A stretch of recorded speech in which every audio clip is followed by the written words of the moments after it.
Haleluya. Yesu aravuga ngo jewe ndemeye kugenda. Baramubaza ngo uragenda ute? Tanga iciyumviro cinge nuri bugende. Arababwira ngo ndicisha bugufi mvukire mu nda y'umudamu canke mu nda y'umukobwa.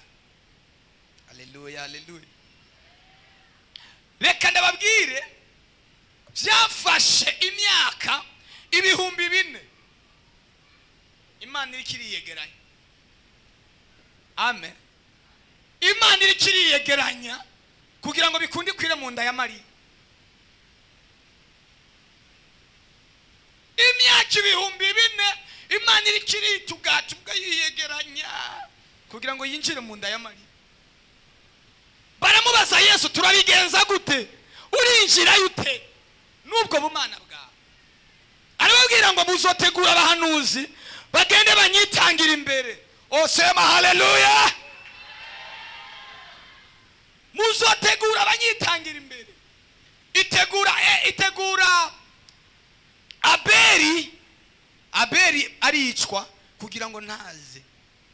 Abeli yishwe, Imana iravuga ngo umugambi ntushobora guhagarara. Itegura Seti. Haleluya. Biragenda tinjira muri Nowa. Imana iguma yiyegeranya. Tinjira muri Nowa arabitegura.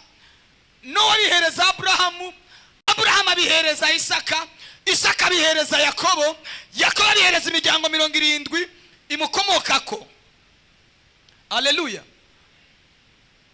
Imana nikiri yegeranya. Shaka mutekereze kumva Imana iza mu isi. Amen. Kandi barabajije mwijuru barabajije Yesu tunone uragenda ufise ibice 50 by'umuntu n'ibice 50 by'ubumana. Aravuga atoya ndagenda nk'Imana nongere ngende nk'umuntu. Haleluya. Ndagenda nk'Imana nongere ngende nk'umuntu. Byatwaye Imana imyaka 4,000. Urukundo rwatumye mpfira ibyaha by'abihamba mu mva mazarazuka wamuze nase nagaruka nzamushimira ivyo. Imana iri bagira urutonde rwo kugira ngo ize yakigwe mu isi. Haleluya, haleluya.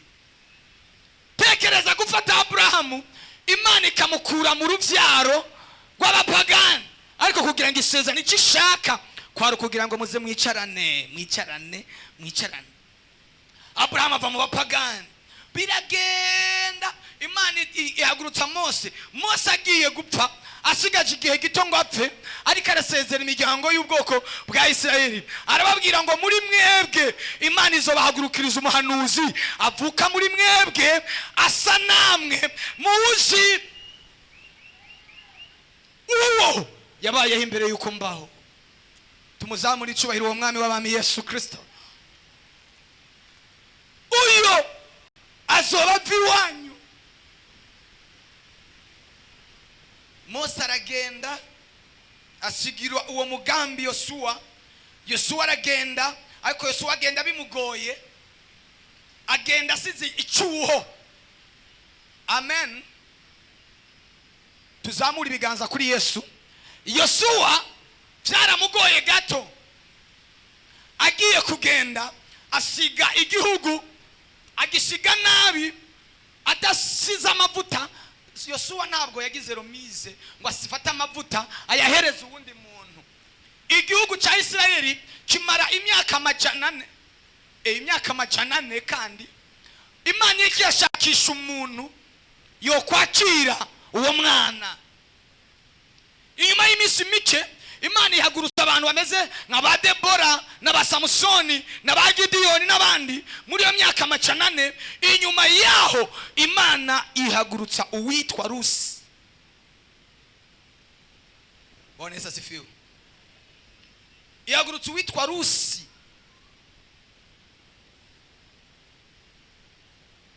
Rusi ava i Betelehemu. Tuvuze Rusi ntiwumve Rusi, ariko wumve inkomoko ya Naomi. Haleluya. Ngo i Betelehemu haba inzara. Umugabo w'umwisirayeli yabi Betelehemu ngo aragenda cyane n'abahungu biwe Kiriyoni na Maroni n'umugore wiwe yitwa Naomi. Ngo baragenda, ni Naomi, ego ni Naomi. Ngo baragenda muri icyo gihugu cy'Imowabu, bamarayo imyaka runaka kubera i Betelehemu hari hateye inzara. Uwo mugabo arapfa n'abahungu biwe barapfa, hasigara umugore wiwe n'abakazana biwe. Hanyuma yumva Imana ko yagendeye igihugu cy'iwabo. Haleluya. Yumva amakuru ko igihugu cyasubiye kugendegwa. Mwibuke yuko Betelehemu birasobanura ngo ni inzu y'ibyo kurya, ni inzu y'umutsima. Ndagomba ngo iwawe Imana yahindura inzu y'ibyo kurya, inzu y'umutsima. Nicyo Betelehemu isobanura. Tekereza kuva mu gihugu cy'umutsima cy'ibyo kurya ukisanga ugeze Mowabu. Mowabu ni mu rubyaro rwo kwa Loti. Niho hakomoka Abamoni n'Abanyamowabu, bakomoka kuri Loti umuhungu wabo na Aburahamu, wari umuryango Imana yavumye. Amen. Ibyo ndiko ndavuga bikorera bafasha na gatoya, bikorera bafasha na gatoya. Nimuzamura ibiganza turebe. Ngiye kubareka mwitahire. Ariko mugira akantu basi mujanye uzoguma bagati mbega Noeli yadusigiye iki? Haleluya. Yadusigiye iki?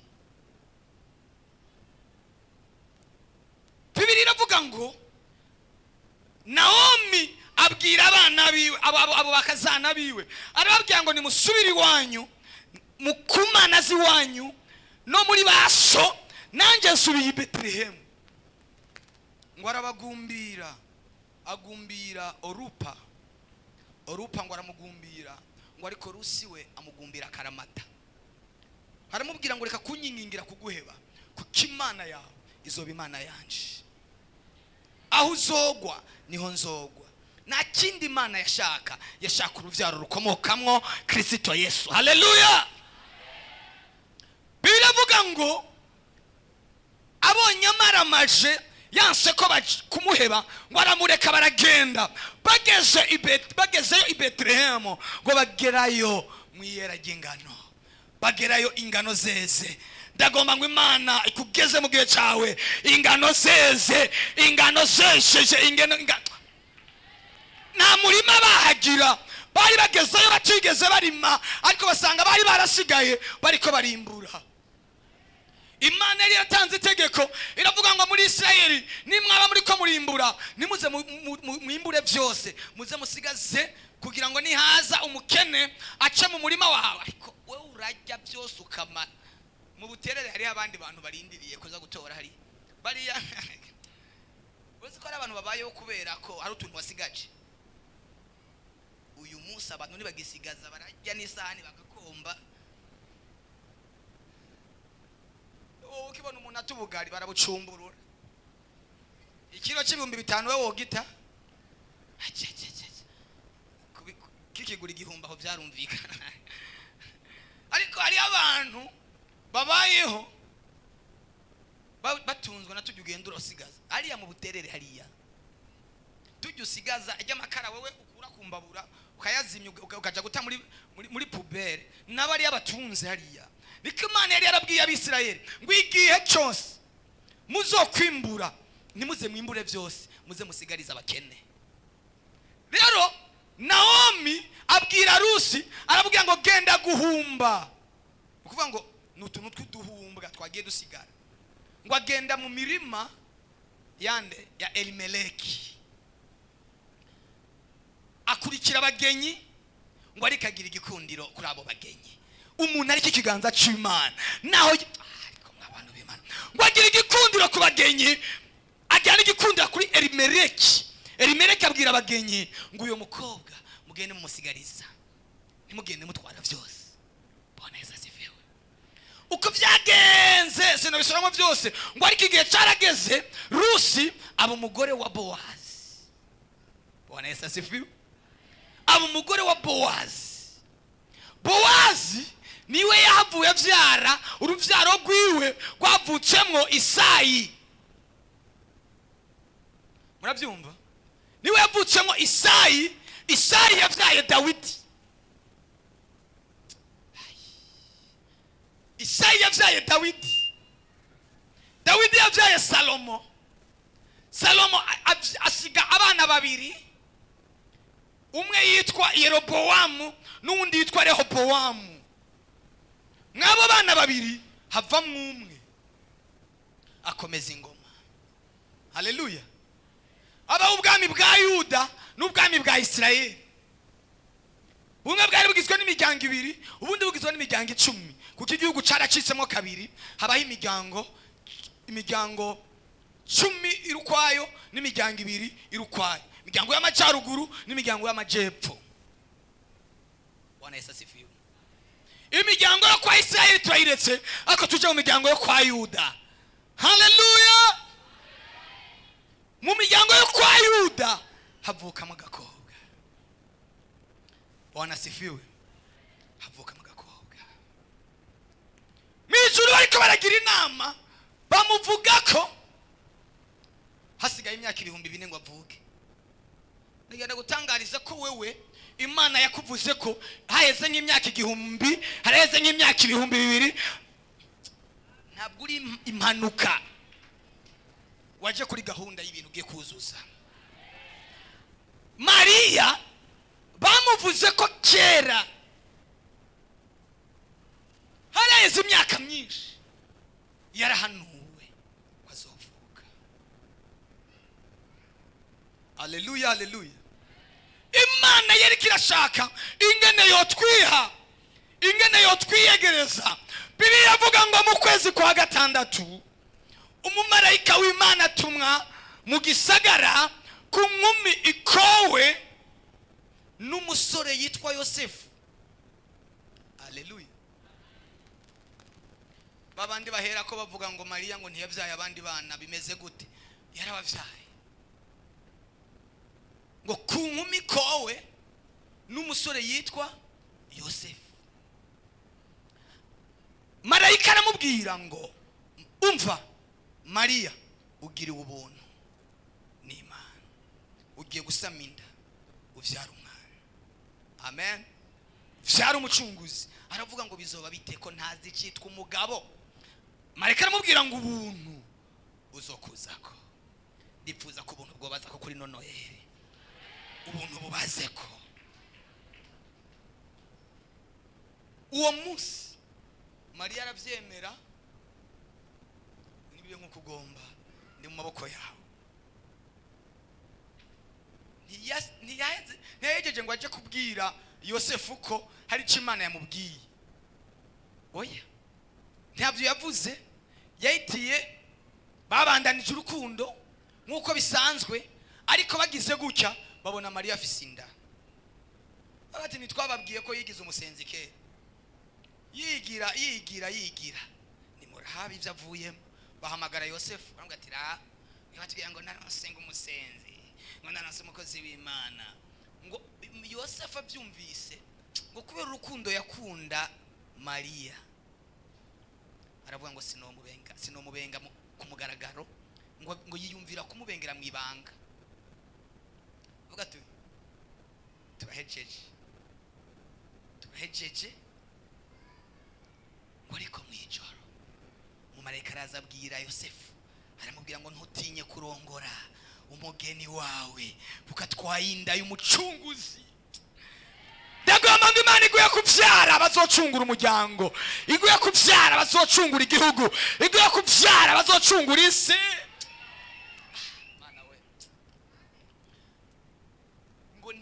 ntiyigera mwegera. Icyo ni kirundi cy'ubufura, ngo ntiyigera mwegera kugeza vyaye. Aremera baramutuka, aremera baramusuzugura. Mbwira ukuntu ariko basha. Niyo mpamvu ibintu by'Imana rimwe na rimwe biragoye, ni mitwaro. Imana ishobora kukubwira ibintu ukumva birakurengeye. Haleluya. Kumva birakurengeye, kumva umengira kurenganije. Ariko Imana iyo bivuye ku Mana, naho wowe umenga birakurenganije, ejo biva mu ibyiza, ejo bizova mu ibyiza. Mariya atwara inda amezi 9, atwaye inda amezi 9, haragera ko avyara. Oya, mwebwe nimushire mu bitekerezo. Ufata Imana uyishire mu bwenge, iri mu nda y'umuntu. Ukwezi kwa mbere, ukwezi kwa kabiri, ukwezi kwa gatatu, amezi 5, amezi 9. Mariya afatwa n'ibise, ibise, ajya kubyara Imana. Burya ntumva ko Mariya ubuntu yagiriwe ari ubuntu bw'igitangaza. Imana iravuka. Haleluya. Nababwiye ko vyagenze, ukuntu barondeye uburaro, barondeye ahavyarira barahabura, ngo agenda kuvyarira mu bwato bw'inka. Imana ijya kuvukira mu bwato bw'inka. Niyo mpamvu rimwe na rimwe, kenshi na kenshi muri iki gihe, Imana ihora ikoresha abantu b'abanyantege, baboneka nkaho umenga baraciriritse, baboneka nkaho umenga barasanzwe. Ukabona niba Imana ikoresheje ibintu bikomeye, ugatangara ukumigwa. Naho umenga uri umunyantege, ukaba uri mu busabane n'Imana, nuko itazogukoresha abantu bose bumigwe, abantu bose batangare bibaza, kandi umenga uri winyuma mu muryango iwanyu.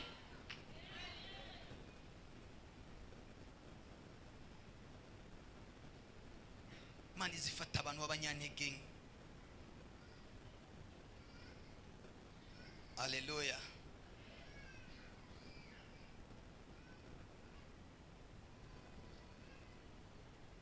Yesu vyamuzanye, icyo mbere yaraje gukuraho, yaraje gukura akarenganyo kari gapfutse isi.